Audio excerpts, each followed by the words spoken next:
Afinal, nós somos escravos ou empregados? Veja, a Bíblia muitas vezes usa uma palavra, um conceito, o conceito de escravo, que na nossa sociedade, no mundo no qual nós vivemos hoje em dia, tornou-se incompreensível. É por isso que muitas vezes as nossas traduções sistematicamente apagaram a palavra escravo e colocaram a palavra empregado. Mas será que isso é mesmo uma solução? Ou seja, quando Nossa Senhora responde ao anjo, eis aqui a escrava do Senhor, seria totalmente incompreensível e absurdo até nós dizermos, eis aqui a empregada do Senhor. Então, o que é que está realmente por trás dessa dificuldade de tradução? Vamos, em primeiro lugar, esclarecer um fato do dicionário. Em grego, existem duas palavras para dizer servo. Existe a palavra doulos, que quer dizer, basicamente, escravo. Doulos é simplesmente isto. A palavra doulos vem de deu, em grego, que quer dizer amarrar. Portanto, não há dúvida nenhuma que a palavra doulos quer dizer escravo. A outra palavra, que é mais nobre, mais elevada, é diáconos. Bom, diáconos quer dizer outra coisa. Diáconos quer dizer servo no sentido de ministro, uma pessoa que tem uma função. A realidade, porém, é que no Novo Testamento, 90% das vezes que a palavra servo aparece, se usa a palavra doulos. Portanto, a tradução correta ao pé da letra literal não seria servo no sentido de ministro, diácono, mas servo no sentido de escravo. Quando, por exemplo, o anjo aparece a Nossa Senhora e ela diz, eis aqui a serva do Senhor, ela responde com toda clareza ao anjo, idu redule Kyriou, eis a escrava do Senhor. E, no entanto, se você for olhar na maior parte das nossas traduções católicas, você não vai encontrar a palavra escrava, você vai encontrar a palavra serva. Não somente isso, parábolas que Jesus conta, onde Jesus fala de escravos, se traduz com a palavra empregado, como se ele fosse assalariado. Mas a palavra empregado, assalariado, é uma palavra que só aparece 3 vezes no Novo Testamento e ela é mistio. Mistios quer dizer uma pessoa que recebe um salário. Então, onde está a dificuldade? A dificuldade está no politicamente correto, ou seja, a nossa sociedade já não entende mais o que é um escravo. Mas se nós não entendermos o que é um escravo, o que é um doulos, sabe qual é o problema? Nós não vamos entender também o que é um senhor, o que é um Kyrios. Por quê? Porque as duas palavras se determinam uma à outra. Quando Maria diz, eis a escrava do Senhor, Kyrios, se nós não entendemos o que é escravo, nós não entenderemos também o que é Senhor. Então vamos olhar sociologicamente o que é esta palavra e por que é que ela tem tanto significado e fruto espiritual para nós.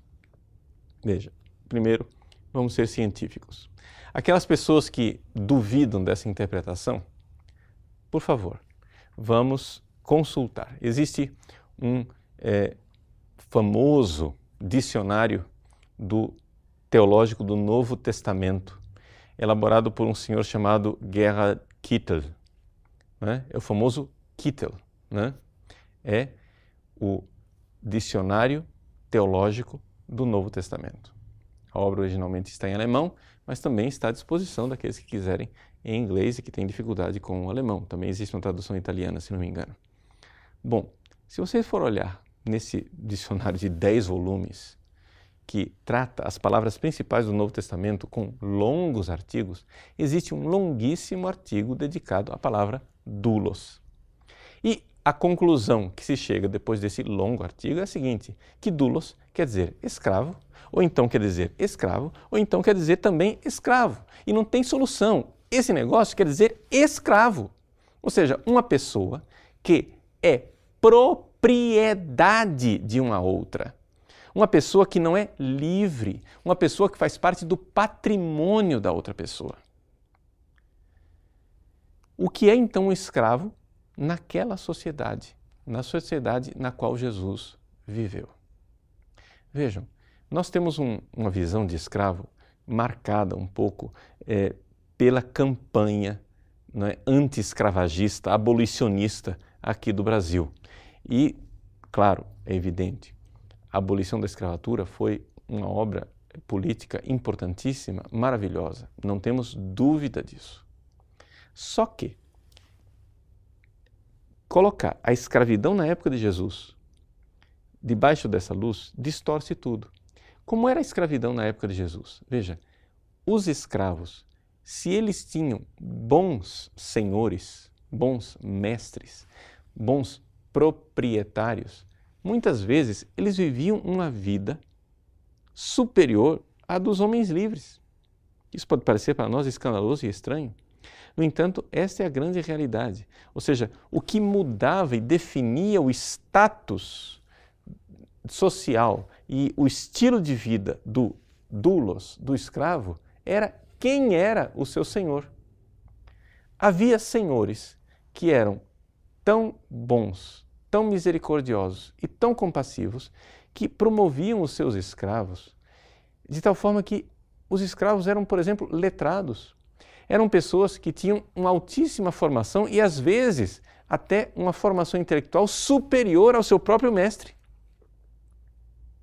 Se o senhor era compassivo e bom, o escravo tinha uma vida tranquila e uma vida assegurada. E aqui que está uma das coisas que nós não nos damos conta. Nós vivemos num mundo, no século XXI, onde existe o direito trabalhista. Então é evidente que uma pessoa que sofre um acidente de trabalho, ela sabe que ela está totalmente assegurada. Uma pessoa que é desempregada, ela sabe que ela vai receber um salário, desemprego. Uma pessoa que se aposenta, ela sabe que vai receber a sua aposentadoria.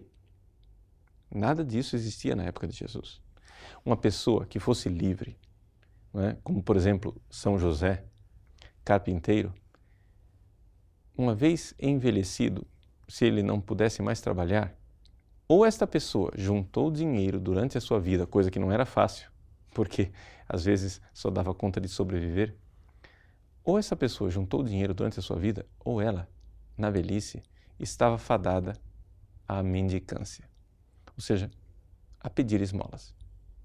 Por quê? Porque não havia seguro. Uma pessoa que sofresse um acidente de trabalho, ela só tinha uma alternativa. Ou ela encontrava algum parente ou amigo misericordioso que o acolhesse em casa, ou então ela ia para a calçada pedir esmolas. E essa situação, e é isso que explica a mendicância na época de Jesus, como por exemplo o cego Bartimeu, que era mendigo e cego às portas de Jericó. Então, às vezes, ser escravo era a melhor alternativa que as pessoas encontravam. E ser escravo não era tão ruim assim. É claro que se você tivesse um senhor cruel e mau, você estava numa situação terrível. Mas vamos nos lembrar que a sociedade de Jesus é uma sociedade marcada pela palavra de Deus e calcada sobre os valores do Antigo Testamento. Nós não estamos falando da sociedade pagã dos gregos e dos romanos. Estamos falando de uma sociedade que já tinha, sim, parâmetros onde Deus, com a sua palavra, iluminava aquela realidade. Então, a partir disto, é que nós vemos que, desde o Antigo Testamento, as pessoas se definem como escravos de Deus. Por quê? Porque a experiência do povo de Israel é de ter sido escravo no Egito e ter sido redimido por Deus. Redimido, a palavra redimere, vem de emere, emere quer dizer comprar, comprado de volta. Ou seja, você era escravo do faraó no Egito e Deus comprou você e comprou a sua liberdade. Então o povo se definia como escravo do Senhor. Quando a gente fala, por exemplo, do servo do Senhor, o servo de Javé, nessa figura clássica do Antigo Testamento, nós estamos falando, na verdade, de um escravo. Não é? A palavra Eved em hebraico quer dizer escravo, nesse sentido literal. Ele tem um dono. Então quer dizer que eu não me possuo, eu não sou dono de mim. E é interessante nós notarmos isto. Enquanto os povos vizinhos, quando falavam que tinham um Deus, esses povos vizinhos, quando a pessoa cultuava um Deus, ele dizia: eu sou amigo deste Deus, eu sou devoto desse Deus, eu sou seguidor desse Deus, eu sou cultuador desse Deus, mas nunca usavam a palavra escravo. Isso é uma coisa bíblica, ou seja, eu ser escravo de Deus é uma realidade plenamente bíblica. Por quê? Porque eu sei que Deus é o meu dono, eu não me pertenço, eu não sou meu. Por quê? Porque eu não devo ter vontade própria. Aqui é que está a chave de leitura, a vontade do meu Senhor.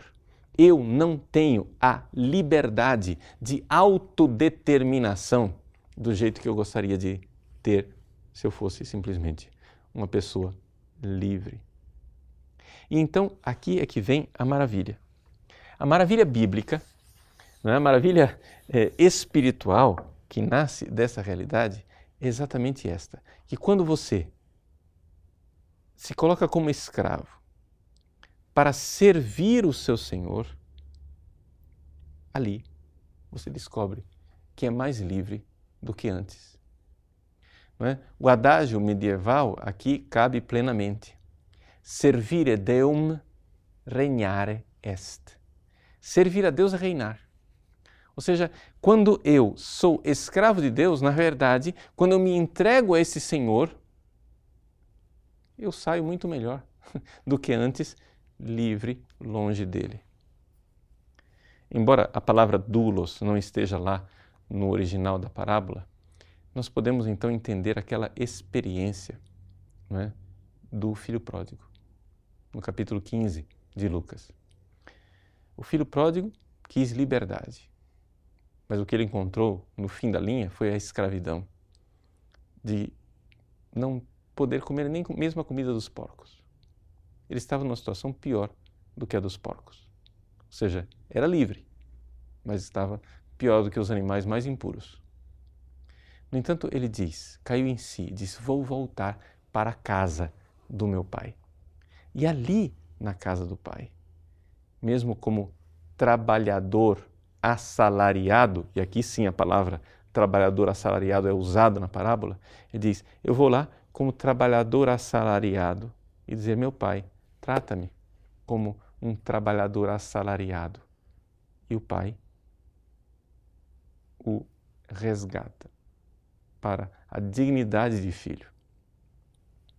Essa experiência psicológica, ela está dentro desse fazer-se servo do Senhor, escravo. Nós precisamos ir até mais longe do que o filho pródigo. Precisamos ser mais generosos do que o filho pródigo. Não dizer: eu vou ser um trabalhador assalariado, um empregado do meu pai. Mas muito pelo contrário, eu vou dizer: eu sou um escravo do Senhor. E então eu vou descobrir que servindo a Ele, eu vou reinar. Quando nós nos fazemos servos de Deus, nós depois sentaremos em tronos para julgar a humanidade. Essa é a realidade de nós, cristãos, nos fazermos servos de Deus. É evidente que o demônio vem fazer a propaganda dele. O demônio, desde Adão e Eva, faz esse serviço. Ele foi para Adão, foi para Eva e foi lá para fofocar, para dizer uma mentira e dizer assim: olha, ele está querendo fazer a vontade dele, os caprichos dele. Ele quer que vocês obedeçam, ele quer que vocês sejam escravos. Não, desobedeçam e sereis como deuses. Qual foi a consequência dessa desobediência? A consequência dessa desobediência foi exatamente que Adão e Eva, ao invés de serem como um Deus, tornaram-se piores, né, do que os animais em muitos aspectos. Entraram num mundo de sofrimento e de perdição, foram expulsos do paraíso, da tranquilidade que antes eles viviam quando serviam a Deus. Assim, a Bíblia, como um todo, quer nos colocar debaixo do senhorio de Deus. O senhorio de nosso Senhor Jesus Cristo. Quando nós proclamamos Jesus como Senhor, nós precisamos nos colocar nesta posição de escravos e chegar a dizer: eu me rebaixo e me faço propriedade dele. Eu pertenço a ele. Mas essa escravidão é uma escravidão de amor. Eu preciso, né, realmente ter este amor por esse Senhor bondoso e misericordioso e servi-lo de todo o coração. E somente assim, nesse serviço, é que nós vamos encontrar a nossa liberdade. Vá fazendo a vontade de Deus. Não queira ter vontades próprias, não queira seus caprichos, suas veleidades. Não, faça a vontade de Deus. E fazendo a vontade de Deus, você vai começar a descobrir a grande liberdade que brota no seu coração. Então, nós precisamos aqui romper claramente a ideologia do demônio. E é por isso que dá uma certa tristeza quando a gente vê, por exemplo, que as nossas Bíblias foram sistematicamente substituindo a palavra doulos, né? Nas suas 130 vezes, assim, somando os derivados e verbos, etc., 150 vezes no Novo Testamento, você vai ver, está lá, ou se diz servo, que é uma palavra, digamos assim, um pouco neutra, que serve para traduzir, mas não é o suficiente, ou então, pior do que isso, a palavra empregado, né? Então, quando, por exemplo, você diz assim, eis aqui, né, eu sou o servo inútil do Senhor, eu não fiz mais do que a minha obrigação. Você encontra escandalosamente algumas Bíblias que traduzem eu sou um empregado inútil. Ou pior ainda, eu sou um empregado sem importância. Não fiz senão a minha obrigação. Ora, ser empregado com carteira de trabalho assinada, né, 13º, férias remuneradas, etc., é uma coisa muito diferente de você ter um dono, de você ter um senhor, alguém a quem você entregou tudo, que é senhor de tudo aquilo que você é. Tudo aquilo que você tem. É o dono do seu destino. Eis aqui o escravo do Senhor, eu sou um escravo inútil. Eu não fiz outra coisa senão a minha obrigação. E aí, a humildade. É exatamente esse tipo de mentalidade que não quer se adaptar à linguagem bíblica que faz com que, por exemplo, algumas pessoas não entendam a consagração à Nossa Senhora. Quando a gente faz aquela música bonita da consagração, ó minha Senhora e também minha Mãe, né, eu me ofereço inteiramente todo a vós, muitas pessoas no final querem mudar a letra e dizer assim, guardai-me e defendei-me como filho e propriedade vossa. Ao invés de seguir a oração como ela é tradicionalmente, como coisa e propriedade vossa, as pessoas ficam angustiadas com isso. Não, mas eu não sou coisa. Bom, meu irmão, espera lá. Por que você diz filho e propriedade? Desde quando o filho é propriedade da mãe? Um filho não é propriedade da mãe, você não é dona do seu filho. Seu filho não é uma propriedade sua. Ora, isso só tem sentido, essa palavra propriedade, só tem sentido se você é escravo, ou seja, como coisa e propriedade. Se não é politicamente correta a linguagem da Bíblia, tudo bem, a gente pode explicar, a gente pode catequizar as pessoas para dizer, olha, não tem nada a ver com isso que você está pensando. É uma escravidão de amor, é uma escravidão que nos torna livres. E aí você pega a oportunidade e explica para as pessoas como, na verdade, nós chamamos de Maria de Nossa Senhora, porque ela é a serva. E quando nós nos colocamos debaixo do senhorio dela, ela entrega tudo nas mãos do Senhor, que é Jesus. E é simplesmente uma forma de nós passarmos a perna no diabo. Nos entregamos totalmente a ela, existe inimizade entre ela e a serpente, A gente se entrega à Virgem e ela nos entrega a Jesus. É simplesmente isso. Essa é a finalidade da consagração. É evidente que aqui, então, é necessário que haja um pouco de catequese, não é? Nesse sentido, eu diria para as pessoas que usassem um pouco de prudência. Por exemplo, eu sei que muitas pessoas gostam de mostrar a sua consagração a Nossa Senhora e a sua escravidão de amor, não é? Usando cadeias, correntes, não é? Às vezes no pulso, no tornozelo ou ao redor do corpo. No entanto, isto, na nossa sociedade, às vezes é muito mal interpretado. Seria necessário, não é, uma catequese melhor e maior para que as pessoas entendessem isto. Então, resultado. O que é que nós deveríamos fazer para resolver este impasse? Nem tanto ao mar, nem tanto à terra. Nem nós usarmos a palavra escravo, sem minimamente nos preocuparmos de fazer uma catequese, nem nós substituirmos e achar que nós não somos escravos, somos empregados, ou somos parceiros, etc. Bom, e o que é necessário então fazer? É necessário dar o passo. O passo que o próprio Jesus fez no capítulo 15 de São João, quando ele olha para os seus discípulos e diz: já não vos chamo mais escravos. Porque o escravo não sabe o que quer o seu senhor. Eu vos chamo de amigos, porque eu vos dei a conhecer a minha vontade. Eis aí a passagem. Quando eu me disponho como escravo de Cristo para realizar a sua vontade, eu vou conhecendo a sua vontade e isso vai me transformando de escravo em amigo. E isto gera um homem livre, uma mulher livre. Aí acontece a passagem. Servire Deum regnare est.